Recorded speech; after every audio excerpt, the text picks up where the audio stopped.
Attorney General Mark Herring is tackling public safety initiatives at the Virginia Sheriff's Institute Spring Conference this afternoon. One key topic was the fight against the deadly opioid epidemic. 10 on Your Side has covered this deadly drug problem in our area extensively. Our Brandi Cummings has more on what's being done to stop drug abuse. Brandi?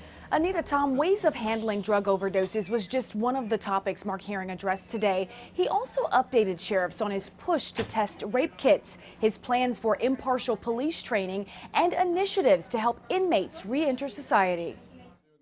Speaking in front of a room full of sheriffs from all over the Commonwealth, the state's attorney general talked about topics that affect us all. You do so many things in the community, and I want to thank you for that. Mark Herring said last year the state got a $1.4 million grant to test more than 2,000 untested rape kits. In February, the first kits from Virginia Beach and Fairfax went to the lab. Testing these kits also shows survivors of sexual violence that their Commonwealth stands with them as they pursue justice and help them on a path of healing and recovery. A topic we've covered extensively, heroin overdose. Herring called it a public health crisis. He says the AG's office is stepping up efforts to go after dealers, distributors, and medical professionals who let drugs get on the streets. It's deeply troubling to see how many people are losing their lives to heroin. He said preliminary statewide numbers show heroin overdoses have jumped 40% from 2014 to 2015. We've seen that the root of the heroin problem really goes back to our medicine cabinets,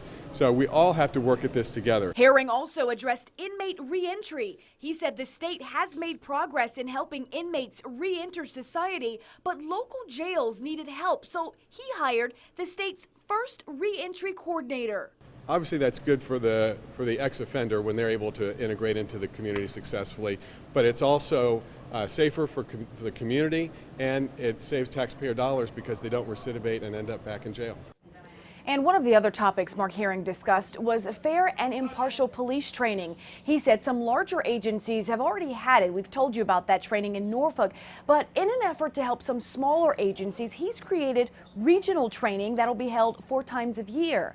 One session will be held in Newport News in July. For now, live in the newsroom, I'm Brandi Cummings, 10 on your Side.